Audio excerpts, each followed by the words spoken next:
Imagine waking up on a blindingly hot, deserted beach. Your throat is burning. Your plane has crashed. And lying a few feet away is the toxic boss who stole your promotion and tried to kill you as the cabin went down. He's bleeding out. He expects you to save him. But you're the one holding the sharpened metal. The 2026 survival thriller, Send Help, explores exactly this nightmare scenario. It places a microscope over what happens when you isolate human power dynamics from the laws of civilization.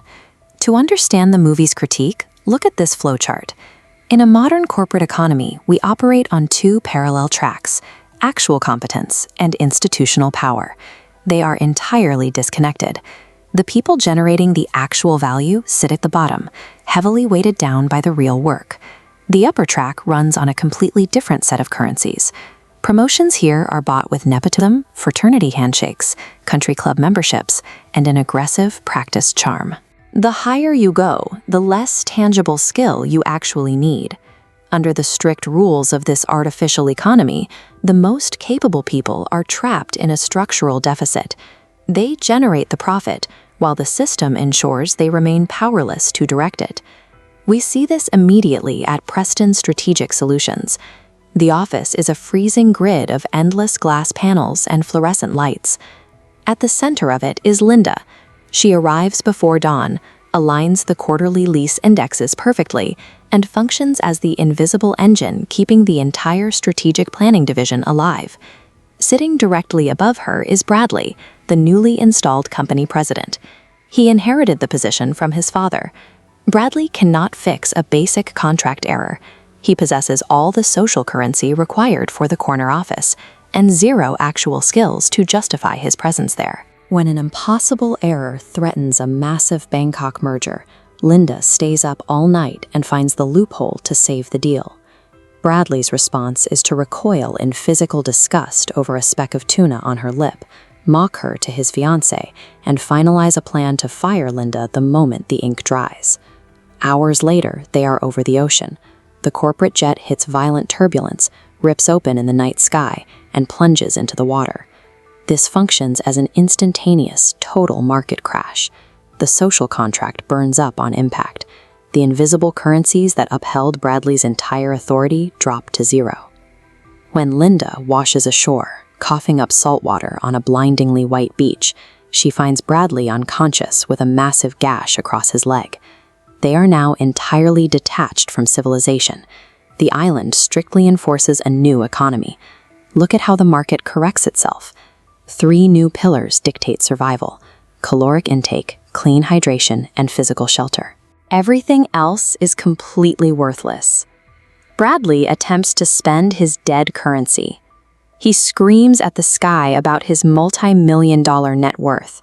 He orders the ocean to rescue him. The environment ignores him completely. Linda immediately adapts. She weaves palm fronds into a waterproof shelter. She tracks, traps, and spears her own food, dragging a wild boar back to camp through the mud. After 2 weeks, the starvation and weeping bug bites break the CEO. Bradley limps into camp, collapses into the dirt, and begs the woman he tried to fire to teach him how to stay alive. Linda has successfully established an absolute monopoly over the only valid currency left on Earth. Then, the dynamic shifts from survival to subjugation. Deep within the island's interior, hidden behind a wall of dense vines, Linda discovers a fully stocked luxury eco-mansion. Moored in a private cove next to it is a functioning speedboat. The implication is obvious. If she turns on the radio or starts the boat engine, a rescue team arrives. Civilization resumes. Bradley reclaims his millions, and Linda goes back to being a disposable employee. She looks at the boat, turns her back, and walks away. She returns to the beach, keeping Bradley completely ignorant, now allowing him to continue living in extreme poverty and filth. In economics, this strategy is known as artificial scarcity. By actively suppressing a massive surplus of available resources, you force your subjects to remain entirely dependent on the tiny fraction of goods you choose to distribute. In this moment, Linda transitions into the role of an oppressive architect. actively choosing to maintain a rigged system for her own benefit. Bradley eventually figures out how to strike back.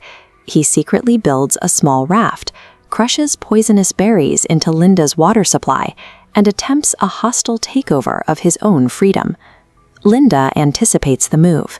She fakes the illness, lets the ocean shatter his raft, and drags him back to shore. When he wakes up, she forces him to drink water laced with venom from a blue-ringed octopus. His heart keeps beating, his brain remains awake, but his motor functions are entirely paralyzed. The ultimate test arrives when a sleek luxury yacht drops anchor off the coast. Bradley's wealthy fiancée, Zori, steps onto the beach, bringing the outside corporate world directly to Linda's camp. Linda executes her with a single strike to the back of the head. Bradley tracks Linda to the hidden eco-mansion. He sees the canned food, the solar power, the radio. He realizes every agonizing struggle in the dirt was orchestrated. So Linda taunts him with his own helplessness before picking up the flare gun and pulling the trigger. Cut to 1 year later. Linda walks through the glass doors of Preston Strategic Solutions, wearing a tailored power suit. She bypasses her old cubicle, steps into the corner office, and sits behind a plaque that reads, President and CEO. Linda returns to civilization, having mastered the toxic hierarchy she once served. She realized that power resides with whoever is willing to hold the knife, effectively transplanting the rules of the apex predator into the boardroom.